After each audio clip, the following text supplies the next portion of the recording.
8 Focke-Wulf 190s, 1 P-51 Mustang. No clouds to hide in, no wingman, no backup, just altitude, fuel, and a notebook full of calculations no one believed in. The radio crackled with disbelief as the formation closed in. What happened next wasn't luck. It wasn't instinct. It was math. Spring 1944.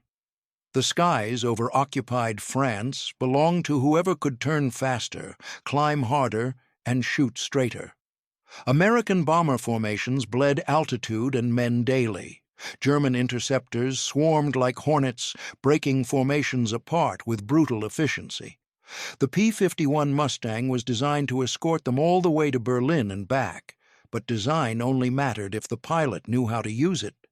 Most fighter pilots flew on instinct. They trusted their guts, their reflexes, the feel of the stick in their hand. They learned by watching, by surviving, by counting the holes in their wings after each mission. The best among them had a kind of animal genius, a sixth sense for deflection angles and closure rates. They didn't calculate, they reacted. Then there was Second Lieutenant Arthur Fiedler. He flew differently, he thought differently. And for that, the other pilots mocked him. Fiedler was 23 years old, thin-framed with wire-rim glasses that fogged in the cockpit. He carried a leather notebook everywhere, in the mess hall, on the flight line, even tucked into his flight suit during pre-flight checks. The other pilots noticed. They joked about it.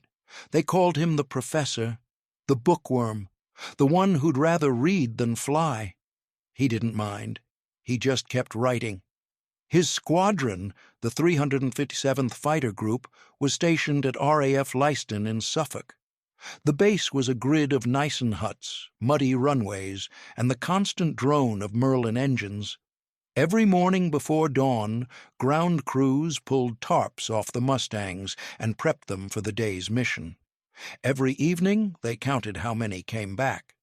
Fiedler's crew chief, a sergeant from Pennsylvania named Kowalski, liked him. Fiedler asked questions, real questions. Not about how to paint kill marks or what the canteen served, but about engine performance at different altitudes, the weight distribution of external tanks, the exact angle of the tail trim during high-speed dives.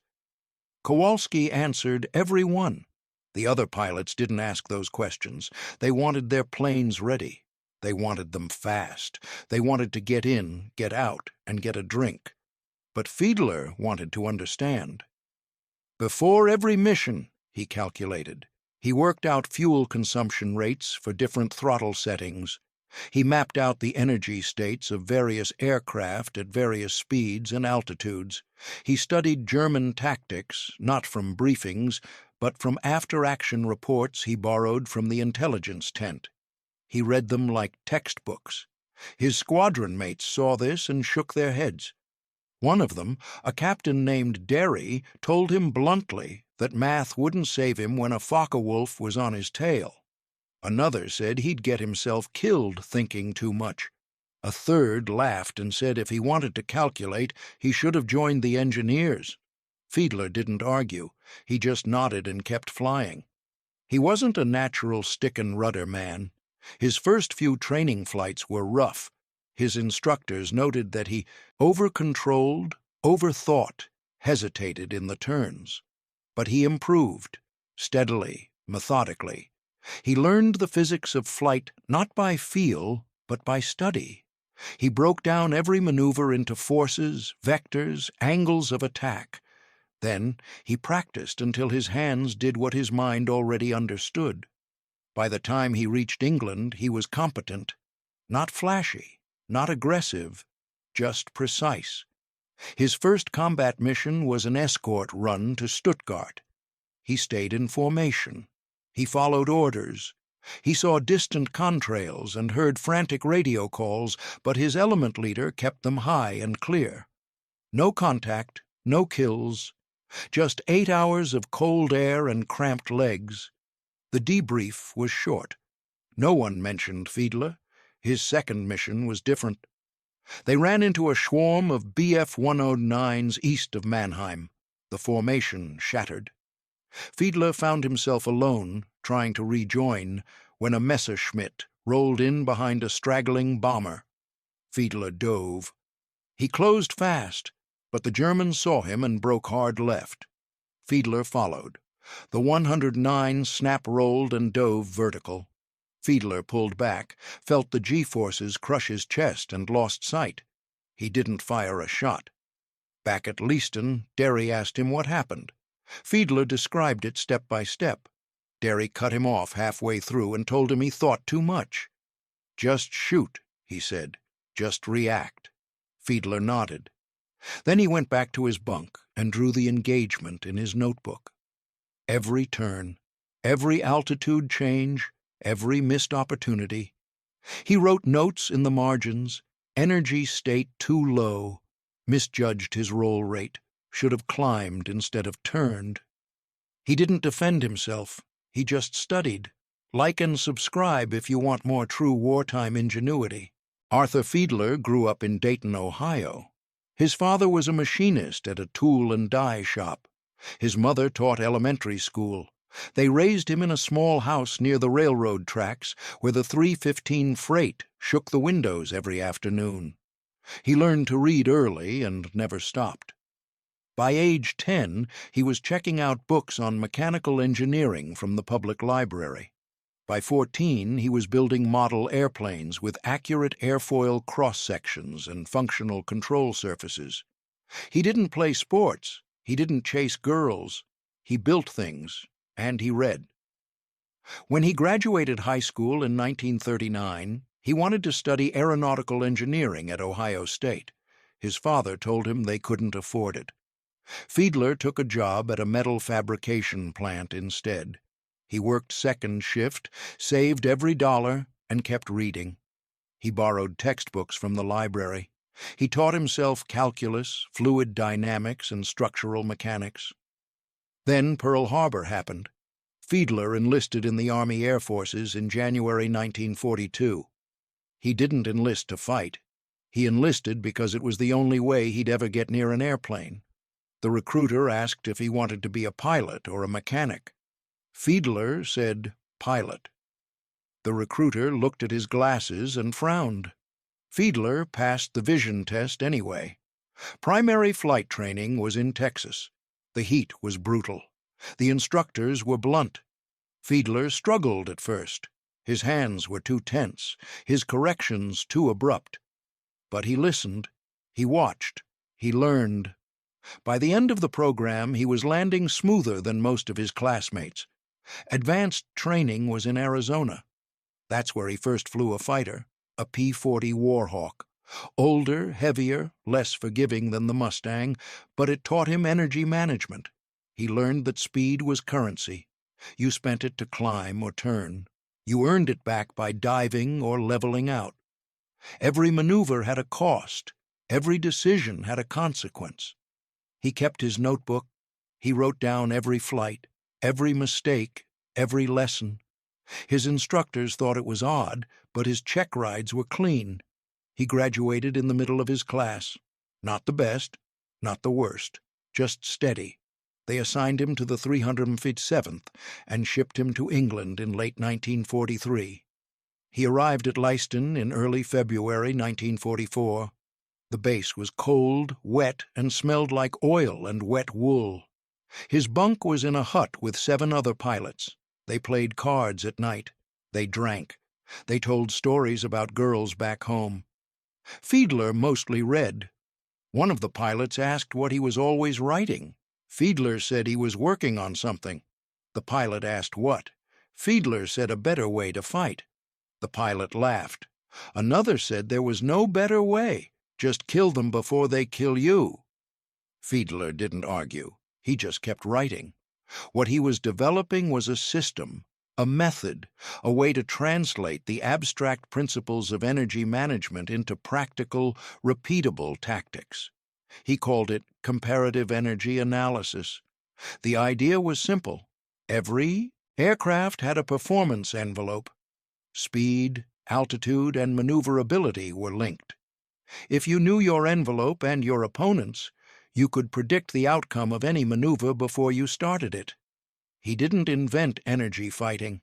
Sailors and stunt pilots had understood the concept for years, but Fiedler formalized it. He made it mathematical. He built tables showing the optimal speed and altitude for engaging different enemy fighters. He calculated turn radii at different velocities. He mapped out lag pursuit, lid pursuit, and pure pursuit intercepts with geometric precision. It was all theoretical. He hadn't tested it in combat yet, but he believed it would work.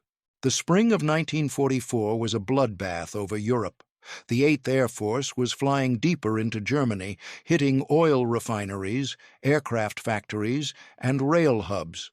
The Luftwaffe was desperate, but still deadly. Experienced German pilots flew Focke-Wulf 190s and Messerschmitt 109s with ruthless efficiency. They knew the bombers were the target, and they pressed attacks even under fire from escorts. American fighter pilots were trained to be aggressive. Dive in, get close, shoot fast. The doctrine was simple: close with the enemy and destroy him. It worked if you had speed, altitude, or surprise.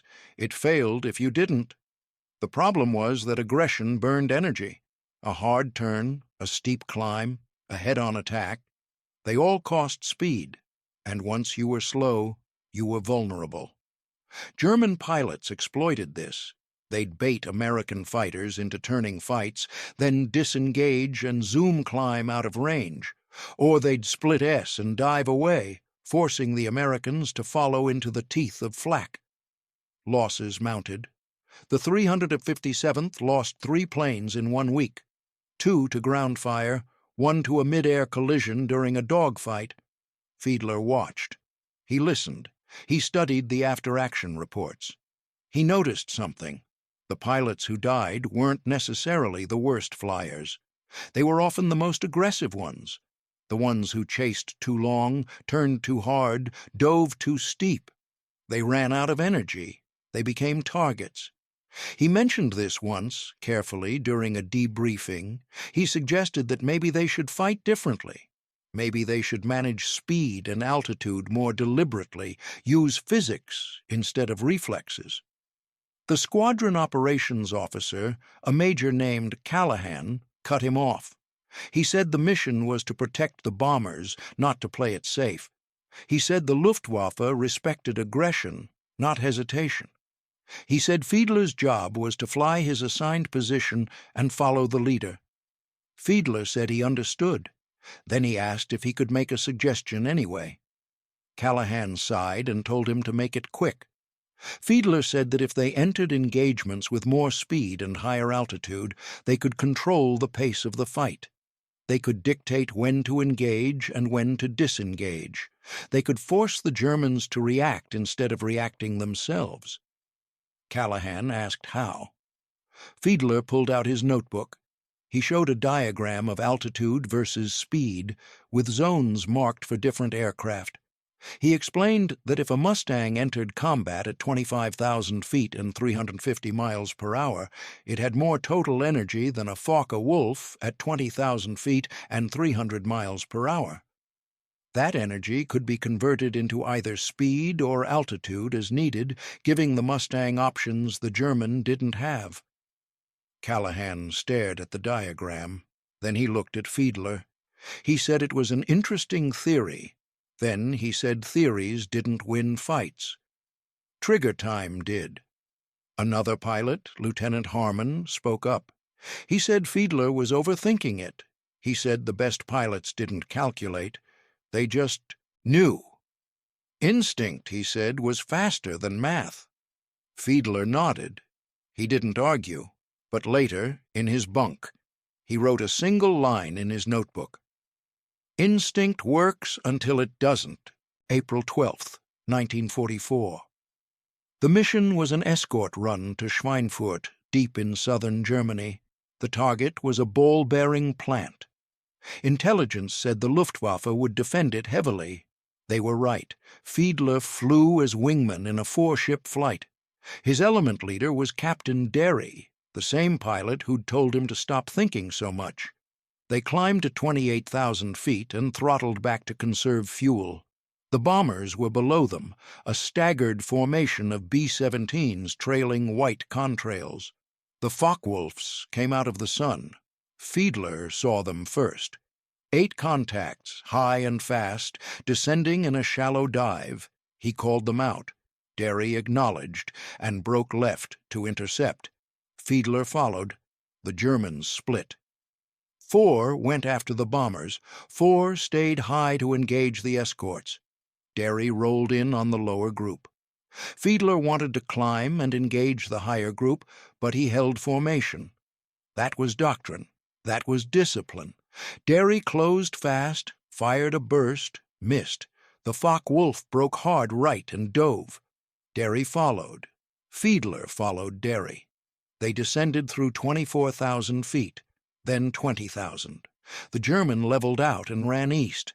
Derry chased. Fiedler glanced at his airspeed. 420 miles per hour.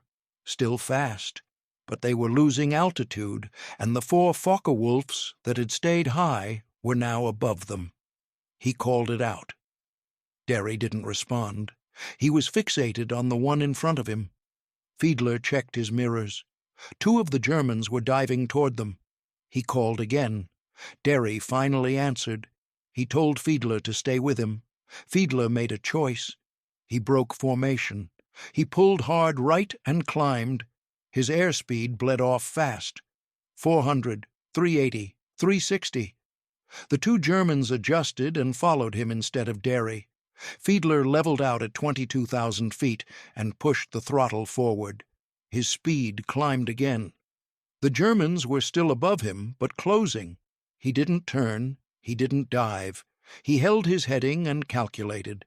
He knew the Focke-Wulf had a better roll rate at high speed. He knew it could outturn the Mustang at low speed.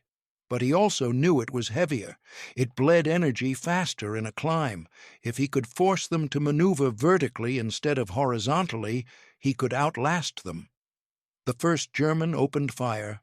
Tracers streaked past Fiedler's left wing. He didn't flinch. He pulled up into a steep climb, trading speed for altitude. 340 miles per hour. 320, 300. The Germans followed. Their rate of climb was slower. Fiedler crested at 25,000 feet, rolled inverted, and pulled through into a split S. He accelerated downward. The Germans tried to follow, but they were too slow. They'd burned their energy in the climb. Fiedler leveled out at 20,000 feet with 400 miles per hour on the gauge. The Germans were still above him, but out of position. He didn't re-engage. He climbed back to altitude and rejoined the formation. Derry had shot down the Focke-Wulf he was chasing, but lost sight of the others. The engagement was over. Back at Leiston, Derry asked Fiedler. Why he broke, Fiedler explained. Derry said he should have stayed in formation. Fiedler agreed. Then he asked if Derry thought his maneuver had worked. Derry paused. Then he said yes, but he told Fiedler not to make a habit of it. Fiedler didn't make a habit of it. He made a system of it. Over the next 3 weeks, he flew 8 more missions. He tested his energy management principles in small, controlled ways. He'd climb before turning. He'd trade altitude for speed when pursued. He'd refuse to follow enemies below a certain energy threshold. None of it was flashy. None of it made the after-action reports. But he survived. And he learned. The other pilots started noticing. He came back from every mission. His plane was rarely damaged. He hadn't scored a kill yet, but he hadn't been hit either. One of the younger pilots, a second lieutenant named Briggs, asked him how he stayed so clean. Fiedler offered to show him. Briggs said sure. That night, Fiedler laid out his notebook on the table in the briefing hut. He showed Briggs the charts, the calculations, the energy curves. He explained how to evaluate a fight before committing, how to recognize when you had the advantage, how to disengage when you didn't. Briggs listened. He asked questions. He took notes. Then he asked if anyone else knew about this. Fiedler said he'd tried to explain it, but most pilots didn't want to hear it. Briggs said maybe they'd listen if Fiedler proved it worked. May 3rd, 1944. The mission was another deep escort, this time to Berlin. The weather was clear, visibility unlimited, the kind of day where you could see the enemy from 10 miles away, and they could see you. Fiedler's flight was assigned high cover, 30,000 feet, 5 miles ahead of the bomber stream. His element leader was a new captain named Voss, a replacement who'd flown only 2 combat missions. Fiedler was still flying wing. The other 2 pilots in the flight were both second lieutenants, fresh from stateside. Voss was nervous. Fiedler could tell by the way he kept adjusting his throttle, scanning the sky too quickly, calling out false contacts. Fiedler stayed calm. He checked his gauges. Fuel good, oil pressure good, manifold pressure steady. He ran through his mental checklist. Speed, altitude, position, energy state, all optimal. Then he saw them. 8 Focke-Wulf 190s, 6 o'clock high, about 4 miles out, climbing toward the bombers from below. They hadn't seen the American fighters yet. They were focused on the B-17s. Fiedler called them out. Voss acknowledged and rolled into a diving turn to intercept. Fiedler followed, but he kept his dive shallow. He watched the German formation. They were in 2 swarms of 4, stepped up in altitude. Classic Luftwaffe tactics. The lower group would bait the escorts. The higher group would bounce anyone who took the bait. Voss didn't see it. He dove straight for the lower group. The other 2 pilots followed him. Fiedler didn't. He held his altitude and speed. He watched. The lower Germans broke as Voss approached. They scattered, forcing Voss and the others to split up and give chase, and then the upper 4 rolled in. They went after Voss first. He never saw them. Fiedler called the bounce, but Voss's radio discipline was poor. He didn't hear it, or he didn't react. Fiedler made the decision instantly. He shoved the throttle to full power and nosed over into a steep dive. Not toward the lower group, toward the upper one. He accelerated fast, 400 miles per hour, 450, 480. The Focke-Wulfs were in a line astern dive, focused on Voss. Fiedler came in perpendicular, high and fast. He didn't try to turn onto their tails. He flew straight through their formation, firing a short burst as he passed the leader. No hits, but it got their attention. 2 of the Germans broke off Voss and turned toward Fiedler. He didn't turn with them. He extended straight ahead, using his speed to open the distance. The Germans followed. They were faster in the dive, but Fiedler had started with more energy. He kept his dive angle shallow, trading altitude slowly to maintain speed. At 22,000 feet, he began a climbing turn to the left. Not hard, just enough to bleed speed gradually. The Germans turned inside him, trying to cut him off. Fiedler let them. He watched their closure rate. He calculated. They were closing too fast. That meant they were too fast, which meant they couldn't sustain a climb without zooming past him. He pulled harder, tightening the turn. His airspeed dropped to 320. The first German tried to follow. He pulled harder, yanking the stick back. His nose came up, but his speed bled off. He stalled and snap-rolled left. Fiedler rolled right and dove, accelerating again. The second German fired from long range. Tracers arced wide. Fiedler ignored them. He leveled out at 20,000 feet and checked his mirrors. The second German was still behind him, but farther back now. The first was recovering from his stall. The other 2 were somewhere above, repositioning, and Voss's flight was scattered across 10 miles of sky. Fiedler was alone. 8 Germans, 1 Mustang, no help coming. He didn't panic. He calculated. He had speed. He had altitude. He had fuel. The Germans had numbers, but numbers didn't matter if they couldn't coordinate. and they were already split up, chasing different targets. He climbed, not steep, just a steady, sustainable climb. The second German followed. Fiedler let him close to firing range, then pulled into a hard left barrel roll. The German overshot. Fiedler rolled back right and slipped in behind him. The German saw him and broke hard, diving left. Fiedler didn't follow. He climbed again. Another German came in from his right. Fiedler turned into him, head on. Both opened fire. Neither hit. They flashed past each other at a combined speed of 700 miles per hour. Fiedler extended again, climbing. His airspeed was 310 now. Slow, but he was at 24,000 feet, higher than any of them. The Germans regrouped below him. 6 now. The other 2 had stayed with the bombers. Fiedler watched them form up. They were trying to bait him down. He didn't take the bait. He stayed high. He orbited. He waited. One of the Germans broke formation and climbed toward him. Alone, aggressive, impatient. Fiedler met him halfway. He rolled inverted and pulled down into a slashing dive, firing as he passed.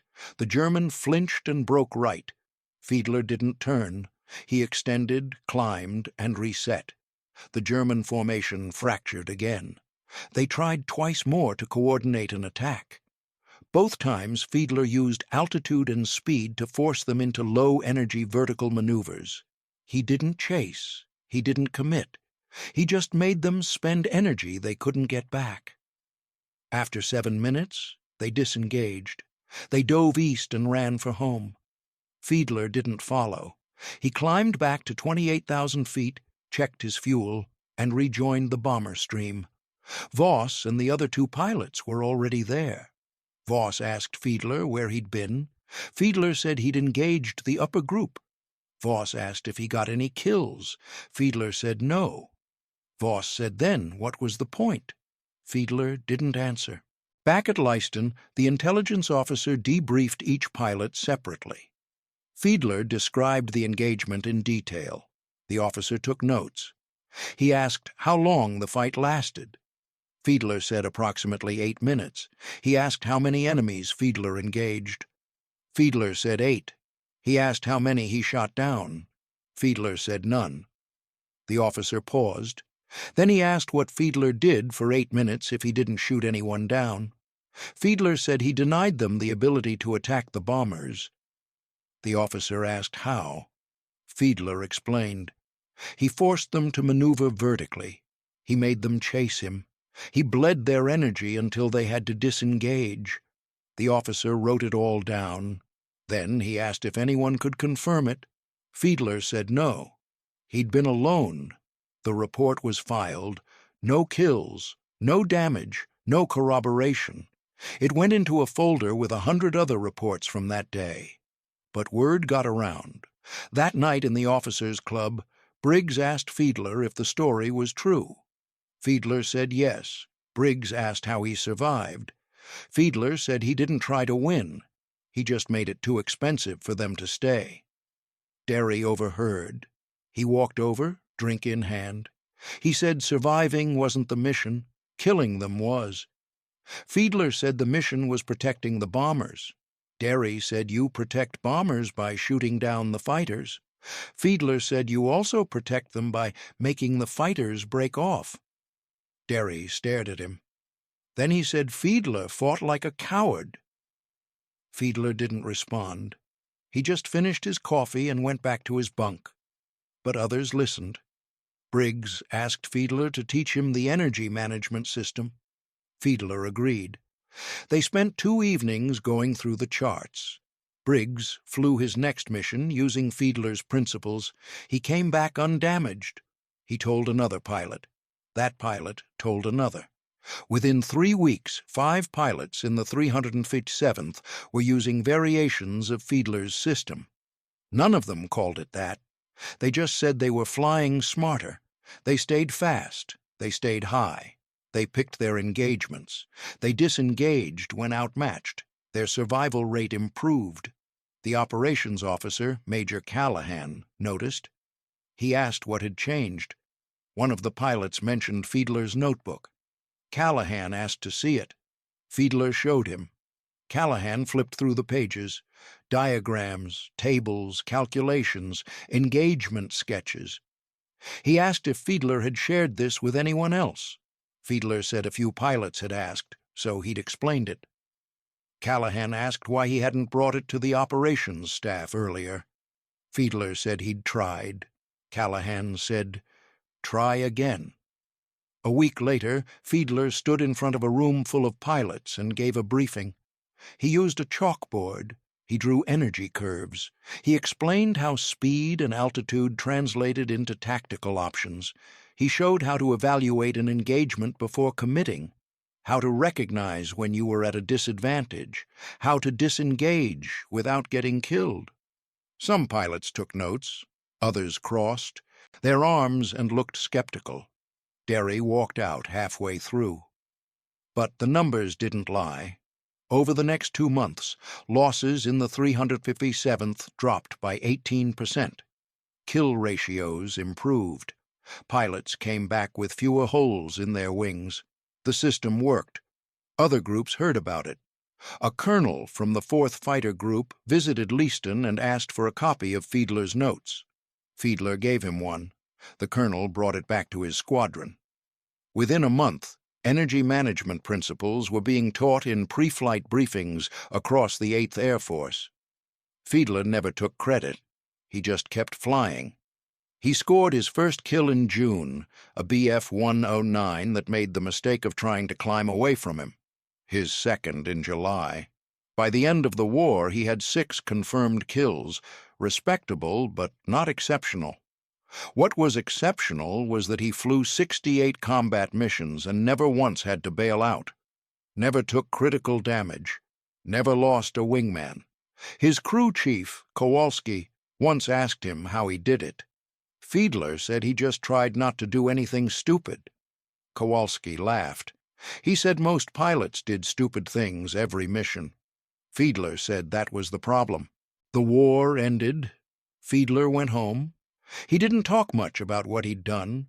He enrolled at Ohio State on the GI Bill and finished his degree in aeronautical engineering. He graduated in 1948. He got a job at Wright-Patterson Air Force Base, working on flight test evaluation. He spent 30 years there, analyzing aircraft performance, writing technical manuals, mentoring younger engineers. He never became famous. His name didn't appear in the history books. No one wrote articles about him. He didn't give interviews. He didn't attend reunions. But his ideas lived on. The energy management principles he formalized became foundational to fighter tactics. The Navy adopted them. The Air Force taught them. By the time of Korea, every fighter pilot learned the concept of energy fighting. By Vietnam, it was doctrine. The Navy Fighter Weapons School, later known as TOPGUN, built its entire curriculum around it. John Boyd, the legendary fighter pilot and strategist, later expanded on the same concepts and developed the OODA loop theory. Boyd never met Fiedler, but he studied the same after-action reports. He saw the same patterns, and he came to the same conclusions. Speed and position were more valuable than firepower. The pilot who controlled energy controlled the fight. Fiedler's notebook, the one he carried through 68 missions, ended up in the Air Force Historical Research Agency archives. It sits in a file box in Alabama, rarely opened, seldom referenced. But it's there. A record of one quiet man's attempt to bring logic into chaos. In 1987, a researcher named Dr. Ellen Zhao found it while writing a dissertation on tactical evolution in World War II fighter combat. She read it cover to cover. She tracked down Fiedler and asked if she could interview him. He agreed. She asked him why he thought his system worked when so many others didn't. He said it wasn't his system, it was just physics. She asked why more pilots didn't use it earlier. He said because most pilots didn't think they needed it. They thought courage was enough. She asked him if courage wasn't enough. He said courage was necessary, but it wasn't sufficient. She asked what was sufficient. He thought for a long time. Then he said, understanding, understanding your machine, understanding your enemy, understanding yourself. Courage made you willing to fight. Understanding made you able to win. Arthur Fiedler died in 1993 at the age of 72. His obituary in the Dayton Daily News mentioned that he was a veteran, an engineer, and a father of 3. It didn't mention the 8 Focke-Wulfs. It didn't mention the notebook. It didn't mention that he helped rewrite the way an entire generation of pilots thought about air combat. But the people who knew, knew. At Wright-Patterson, they named a conference room after him, the Arthur S. Fiedler Flight Test Analysis Room. It's a small room, beige walls, a long table, a whiteboard, the kind of place where engineers gather to solve problems no one else has figured out yet. There's a plaque on the wall. It reads, "Courage and calculation are not opposites. They are partners." That wasn't something Fiedler ever said, but it was something he lived. And in the end, maybe that's the better testimony. Not the words, not the fame, just the quiet, persistent application of reason under fire, the belief that even in war, especially in war, thinking matters. That logic, carried into the cockpit and tested against gravity and violence and fear, could be the difference between going home and not coming home. He never mocked the instinct pilots. He never claimed to be better. He just offered another way, a way that required patience, humility, and a willingness to be laughed at by people who didn't yet understand. He absorbed the mockery. He ignored the doubt. And when the time came, when 8 Focke-Wulfs filled his mirrors and no one was there to help, he proved that math wasn't the opposite of bravery. It was bravery's most reliable ally.